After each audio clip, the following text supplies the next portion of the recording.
आता Newton's law of motion काय आहे ते बघूयात आपण.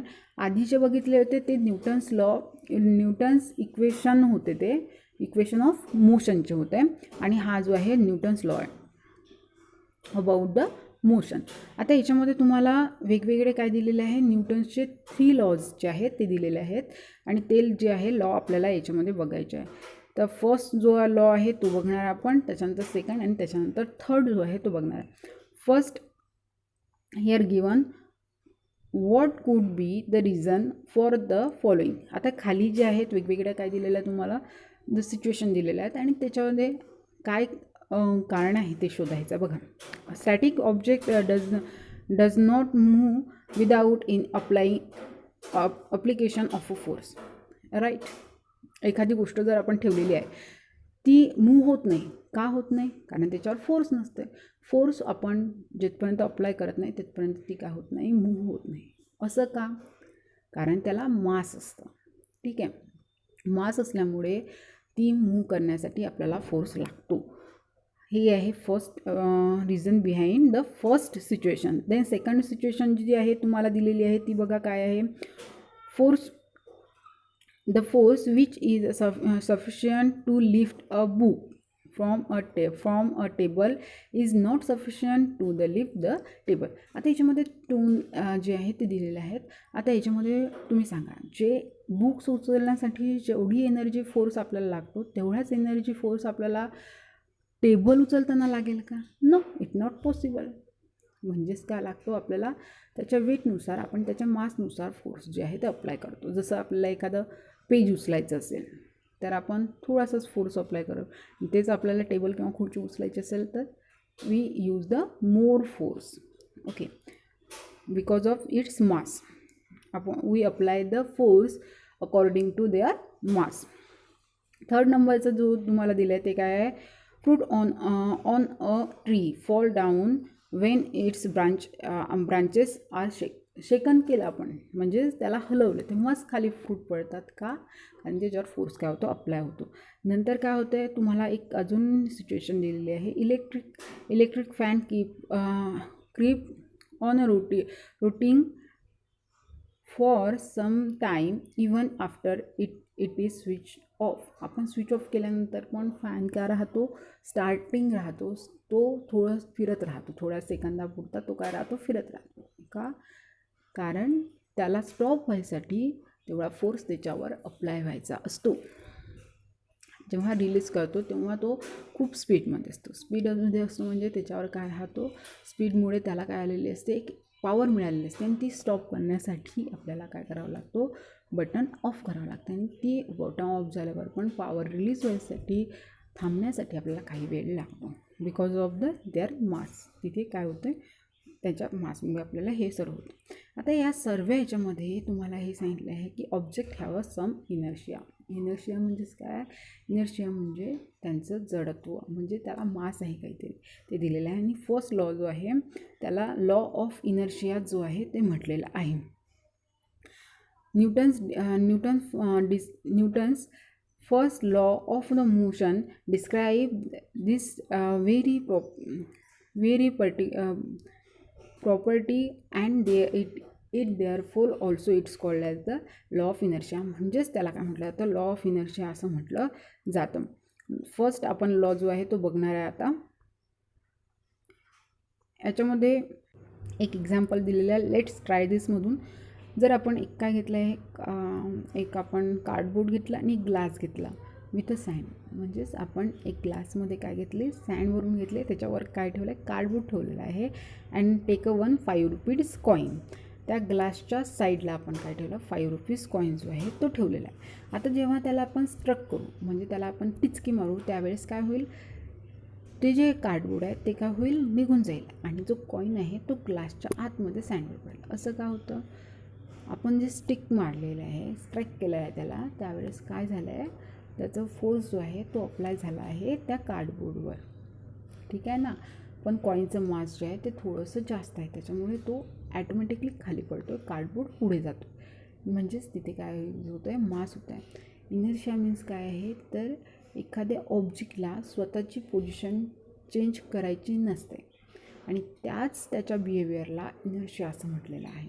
जडत्व म्हणजे काय, ज्या अवस्थेत एखादी बॉडी असते त्याच अवस्थेत ती राहण्याची प्रयत्न करतो आणि त्यालाच म्हटलं जातं इनर्शिया.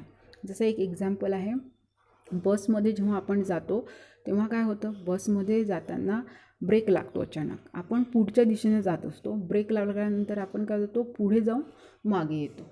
ठीक आहे ना. म्हणजे आपल्या बॉडीची एक बिहेवियर असतं की ते पुढे जायची सिच्युएशन असते तिला, पण ती लगेच आपली मूवमेंट चेंज करत नाही आणि त्यालाच म्हटलं जातं इनर्शिया. ओके. आता एक बॅलन्स आणि अनबॅलन्स फोर्स जो आहे तो बघूया आपण. टॅग ऑफ वॉर बघितलं तुम्ही, रस्सी खेच म्हणतो आपण त्याला. We apply the same force on a both side. When we win the tug of war, when one side of the string is the heavy than the other. म्हणजे आपण जर एखाद्या साईडला जास्त फोर्स लावू, त्याच साईडला काय होतील, लोक जे आहे ते विन होतील, आणि ज्या साईडने आपण फोर्स लावणार नाही त्या साईडने काय होणार, विन होणार नाही. म्हणजेच काय होतं आहे की फोर्स जो आहे तो जर बॅलन्स असेल, दोन्ही साईडला आपण इकडून 4 व्यक्ती ठेवले एकसारख्याच याचे वयोगटातले, आणि इकडे पण आपण एकसारख्याच वयोगटातले हे ठेवले, तर ती काय होणार नाही, आपण विन होऊ शकणार नाही. आणि त्यासाठीच आपल्याला बॅलन्स आणि बॅलन्स अँड अनबॅलन्स्ड फोर्स जे आहे ते बघायचं. बॅलन्स फोर्स म्हणजे काय, जर आपण रस्सी घेतली आपण आणि याचा जो सेंटर आहे तो इथे ठेवला आहे, दोन्ही साईडनं सेम आहे, तेव्हा विन होणार नाही, म्हणजेच काय, बॅलन्स फोर्स आहे. ठीक आहे. आणि जर एका साईडने काय केलं, आपण कमी फोर्स केला, त्यावेळेस काय होईल, ते अनबॅलन्स होईल. अनबॅलन्स झालं तेव्हाच ते काय होईल, फोर्स अप्लाय होईल. जसं आपल्याला एखाद्या वेळेस काय होतं, आपण एखादी वस्तू उचलायचा प्रयत्न करतो, पण ती तेवढ्याच वेटची असेल तर ती आपल्याला उचलता येत नाही, ती पण आपल्याकडे तेवढाच फोर्स लावते आणि आपण पण तिच्याकडे तेवढाच फोर्स लावतो, आणि त्याच्यामुळे बॅलन्स फोर्स लागल्यामुळे ती वस्तू आपण उचलल्या जाऊ शकत नाही. ठीक आहे. बॅलन्स आणि अनबॅलन्स समजलं असेल तुम्हाला. आता जे आहे ते आपण लॉ ऑफ इनर्शिया जो आहे तो बघूयात. तो फर्स्ट लॉ मला दिलेला आहे, तो इथे दिलेला आहे बघा. An object continues to remain at a rest or in a state of uniform motion along a straight line unless an external unbalanced force acting on it. unbalanced force पाहिजे आहे. जेव्हा एखादी गोष्ट आपल्याला करायची असेल, ती एका ठिकाणीहून दुसऱ्या ठिकाणी जायचं असेल, त्यावेळेस आपल्याला जो फोर्स लागतो तो काय पाहिजे, अनबॅलन्स पाहिजे आहे, तेव्हाच ती काय होईल, हलेल. जसं मी पुन्हा एक्सप्लेन करते. An object continues to remain as a rest in a state of uniform motion along a straight line unless the external unbalanced force act on it. जेथपर्यंत एखादी वस्तू हलत नाही, तिथपर्यंत तिच्यावर अनबॅलन्स, तिच्यापेक्षा जास्त फोर्स अप्लाय होत नाही, तिथपर्यंत ती वस्तू एकाच ठिकाणी राहते. आणि यालाच लॉ ऑफ इनर्शिया म्हणतात, आणि यालाच first Newton's law of motion असं पण म्हणतात. ठीक आहे. आणि हा जो लॉ आहे तो न्यूटन्सने फर्स्ट डिस्क्राईब केलेला आहे. आता आपण जो आहे तो सेकंड लॉ जो आहे तो बघूया आपण इथे. आता याच्यामध्ये बघा, तुम्हाला हे केलेलं आहे, ask your friends to drop one plastic and one rubber ball from the same height. जर तुमच्या एका मित्राला सांगितलं आपण की एका सेम हाईटवरून एक प्लॅस्टिक बॉल सोड किंवा रबर बॉल सोड, तर तुम्हाला माहिती आहे सेम बॉल एकाच हाईटवरून सोडल्यानंतर काय होईल, किती वेळ लागेल ते आपल्याला काय करायचे आहे, मेजर करायचं आहे. You catch the ball, which ball was easier to catch and why. तुम्हाला तो जो बॉल आहे तो कॅच करायचा आहे, तर कोणता कॅच होईल ते सांगायचं आहे. कोणता कॅच होईल, रबर बॉल जो आहे तो कॅच होईल. त्याच्यानंतर जो त्याला टायमिंग किती लागला आहे, त्याची स्पीड कोणती आहे, ती आपल्याला त्याच्यामध्ये बघायचं आहे. आता याच्यामध्ये तुम्हाला हे सांगितलेलं आहे की बघा, याच्यामध्ये जे प्लास्टिक बॉल आहे तो काय होईल, आपल्याला इझी पडेल for catch. because of it have the less weight or less मास जे आहे ते त्याचं कमी राहतं आणि त्याच्यामुळे ती काय राहते, इझी राहते. तसंच जर स्लो स्पीडमध्ये आपण एखादा बॉल थ्रो केला तर तो इझी पडतो, because of their momentum is less, because its velocity is directly proportional to the momentum. त्याच्यामुळे काय होतं की त्याचा स्पीड कमी असेल तर तो बॉल कॅच करायला काय होतं, इझी जातो. ओके.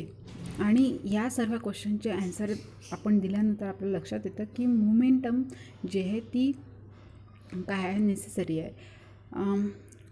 नेसेसरी आहे आणि आपल्याला ती मोमेंटम ही कोणतीही गोष्ट मोशनमध्ये असताना ती काय ते उपयोगी येते आणि त्यासाठी सेकंड लॉ जो आहे तो दिलेला आहे त्यांनी.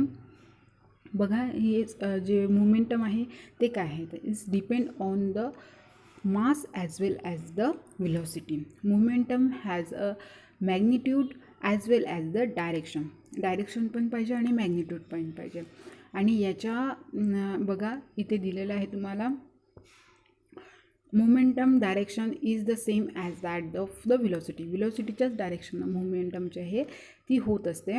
आणि मोमेंटमचं तुम्हाला SI युनिट दिलेलं आहे kg मीटर पर सेकंद आणि CGS युनिट जे आहे ते ग्रॅम सेंटीमीटर पर सेकंद दिला आहे.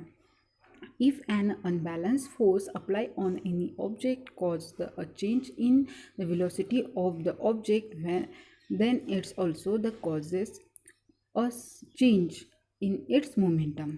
जर आपण अनबॅलन्स फोर्स अप्लाय केला एखाद्या ऑब्जेक्टवर, त्याची व्हेलॉसिटी जी आहे ते चेंज होईल आणि त्यामुळेच ते मोमेंटम काय होईल, चेंज होईल. म्हणजे the force is necessary to cause a change in momentum of an object. It depend upon the rate of change of its momentum. एखादी वस्तू मूव्ह होण्यासाठी द फोर्स जे आहे तो तिची पोझिशन चेंज होण्यासाठी, मोमेंटम घडायसाठी आपल्याला फोर्स जो आहे तो काय आहे, तो आपल्याला आवश्यक असतो आणि तो डिपेंड असतो मोमेंटमवर. आता मोमेंटम जे आहे ती तुम्हाला दिलेली आहे. मोमेंटममध्ये तुम्हाला इथे एक हे पण दिलं आहे त्याची मोमेंटम म्हणजेच काय तुम्हाला शॉर्टमध्ये सांगितलं आहे, momentum is the product of the mass and velocity of the object. याचा फॉर्म्युला जो आहे तो P, मोमेंटम Pने डिनोट केला जातं, म्हणून P जो आहे तो दिलेला आहे इज इक्वल टू mv. आणि सेकंड जो आहे तो आपल्याला दिलेला आहे की सेकंड लॉ जो आहे तो आपल्याला इथे दिलेला आहे. बघा, the rate of change of a momentum is proportional to the applied force and the change of the momentum occur in a direction of the force. आता याच्यामध्ये तुम्हाला सांगितलं आहे rate of change of momentum is directly proportional to the force. Momentum घडायसाठी जो force लावलेला आहे तो त्याच्यासोबत काय असतो, डायरेक्टली प्रोपोर्शनल. म्हणजे आपण फोर्स जास्त लावला तर मोमेंटम वाढेल, फोर्स कमी लावला तर मोमेंटम कमी होईल. आणि change of a momentum occur in a direction of a force, म्हणजेच मोमेंटम कोणत्या डायरेक्शन होणार, ज्या डायरेक्शन आपण फोर्स लावतो आहे त्याच डायरेक्शननं काय होतं, मोमेंटम जी आहे ती होती आहे. असं त्यांनी तुम्हाला या सेकंड लॉमध्ये सांगितलेलं आहे. Rate of change of momentum is directly proportional to the applied force. ठीक आहे. And the change of momentum is occur in a direction of a force. This is the second law. हा जो आहे तो लॉचे तुम्हाला थोडे इक्वेशन पण दिलेलं आहे त्यांनी. इक्वेशन बघूयात आपण. याच्यामध्ये तुम्हाला इनिशियल मोमेंटम ऑफ ऑब्जेक्ट जे आहे ते mv दिलेलं आहे. बघा तुम्ही मोमेंटमचा मगाशी फॉर्म्युला बघितला होता. काय आहे मोमेंटमचा फॉर्म्युला, मास इंटू व्हेलॉसिटी. हा जो आहे मोमेंटमचा फॉर्म्युला आहे त्यासाठीच इथे घेतलेला आहे. बघा इनिशियल मोमेंटम जे आहे ते ऑब्जेक्टची mu घेतला. आता u म्हणजे काय, इनिशियल व्हेलॉसिटीसाठी आपण u घेत असतो तो घेतलेला आहे. त्याच्यानंतर टाईम जो आहे तो घेतलेला आहे त्यांनी, final momentum after the time. आता तिथे घेतला आहे फायनल मोमेंटम घेतला आहे mv. चेंज इन मोमेंटम म्हणजेच initial momentum final momentum minus initial momentum जे आहे ते घेतलेलं आहे. आणि त्यातून m जो आहे तो आपण काय घेतला, कॉमन काढला. हा m कॉमन काढल्यानंतर जे आहे ती इक्वेशन असाल. आता हे तुम्हाला माहिती आहे v - u/t हा जो फॉर्म्युला आहे तो कशाचा आहे, ॲक्सिलरेशनचा. आपण first law of equation of मोशनमध्ये बघितला तो जो फॉर्म्युला आहे त्याच्यानुसार आपण हा काढलेला आहे. आणि याच्यानुसार आपण हा जो सेकंड लॉ आहे तो आपण बघू शकतो. सेकंड लॉ जो आहे तो साधा पण आपण राईट करू शकतो. बघा, rate of change of momentum is directly proportional to the force. आता या जो सेकंड लॉ आहे त्याच्यानुसार आपण हे सांगू शकतो की ही जी मोमेंटम आहे एम ए म्हणजेच काय, momentum into acceleration is directly proportional to the force. आणि हा जो आहे हा सेकंड लॉ आहे आपला. Force is directly proportional to the rate of change of momentum. ठीक आहे. आणि आपण जो आहे तो शॉर्टमध्ये असं सांगू शकतो. आणि त्याचा फॉर्म्युला जो आहे तो सेकंड लॉचा हा इथे दिलेला आहे. Force is equal to M into A, momentum into acceleration, हा आहे सेकंड लॉ. आणि यासोबतच आपण मोमेंटम तर झाला आहे आपला, पण आता त्याच्यानंतर त्याचे मोमेंटम झाल्यानंतर जो फॉर्म्युला आहे त्याचा आपण SI युनिट जे आहे ते बघणार आहे. आता बघा, युनिट ऑफ द फोर्स काय आहे, न्यूटन्स आहे. The force necessary to cause of the acceleration. आता याच्यामध्ये तुम्हाला न्यूटन्स म्हणजे किती दिलेलं आहे ते दिलेलं आहे. समजा 1 मीटर पर सेकंड स्क्वेअर जर हे दिलेलं आहे, in the object of the mass of 1 kg is called as 1. म्हणजेच एक मीटर पर सेकंड स्क्वेअर एवढं जर आपल्याला काय करायचं असेल, ॲक्सिलरेशन करायचं असेल, ऑब्जेक्ट किती मास आहे तिचं 1 kg एवढं जर ऑब्जेक्टचं मास असेल आणि त्याला आपल्याला 1 मीटर पर सेकंड स्क्वेअर एवढं जर आपल्याला काय करावं लागेल, एक्सिलरेशन करायचं असेल, त्याला लागणारा जो फोर्स आहे त्याला 1 न्यूटन्स असं म्हटलेलं आहे. तसंच CGSमध्ये तुम्हाला 1 ग्रॅम ऑब्जेक्ट घेतलेलं आहे आणि ॲक्सिलरेशन घेतलं आहे 1 सेंटीमीटर पर सेकंड स्क्वेअर जे आहे ते घेतलेलं आहे, त्याला डाईन म्हटलं जातं. CGS युनिट जे आहे ते फोर्सचं काय आहे, डाईन आहे. हे फोर्सच्याबद्दल तुम्हाला दिलेलं आहे. आणि यामध्ये आपल्याला आता थर्ड जो आहे तो लॉ आपण बघूयात. थर्ड लॉ जो आहे तो बघायचा. थर्ड लॉ जो आहे तो न्यूटन्सचा जो आहे तो ॲक्शन अँड रिॲक्शन असा म्हणून दिलेला आहे. Every action force has an equal and opposite reaction force which act in a simultaneously. इथे तुम्हाला दिलेलं आहे की फोर्स जो आहे, पहिला हे केला आपण, बॉल घेतला आणि तो प्लॅस्टिकचा बॉल जर भिंतीवर मारला, तिथून तो काय होतं, रिॲक्ट होतो. जेवढ्या फोर्सनं तुम्ही मारसाल तेवढ्याच फोर्सनं तो काय होतं, रिॲक्ट होतं. जसं मिसाईल्स जे आहेत किंवा रॉकेट जे आहे ते लॉन्च करताना तुम्हाला माहिती आहे खाली जो आहे तो खूप सारा धूर निघताना दिसतो, स्मोक निघताना दिसतो. म्हणजेच तो काय होतो, खाली जेवढा फोर्स तुम्ही अप्लाय कराल तेवढाच तो काय होईल, दूर जाईल. ही माहिती याच लॉवर हा जे मिसाईल्स वगैरे ते लॉन्च होतात. आणि ह्या लॉला म्हटलं जातं ॲक्शन आणि रिॲक्शन फोर्स असं म्हटलं जातं. बघा, the force applied by is called as the action force, while the force applied by the second object on the first is called as the reaction force. आणि यालाच काय म्हटलं जातं, रिॲक्शन फोर्स असं म्हटलं जातं. याच्यामध्ये हा जो फोर्स आहे हा जेव्हा आपण गन रिकॉल करतो, म्हणजे जेव्हा आपण गनमधून जेव्हा बाहेर गोळी जाते तेव्हा ती गन आपल्याकडे पुन्हा आपला खांदा ढकलते, बॅकवर्ड येते ती, म्हणजेच ती काय आहे, एक रिॲक्शन देते.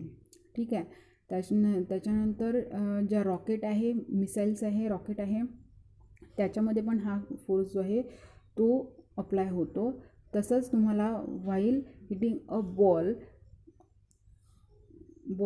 तुम्हाला सांगितलं मी जसं की बॉल जो आहे तो बॅटवर जेव्हा हिट होतो तेव्हाच तो त्याचा स्पीड जो आहे, the speed of the bat is decrease. जसा तो बॉल जर आपण हे खेळतो, क्रिकेट खेळतो, त्यावेळेस बॉल जो आहे तो आपल्या बॅटवर आदळल्यानंतर आपल्या बॅटला काय होतं, मागच्या साईडने फोर्स लागतो आणि आपला बॅटची जी स्पीड आहे ती काय होते, कमी होते. अशा पद्धतीनं हा जो आहे थर्ड नंबरचा लॉ आहे. आणि हा जो आहे तो खूप इझिएस्ट असा लॉ दिलेला आहे तुम्हाला. Okay. Next remaining portion see will be tomorrow.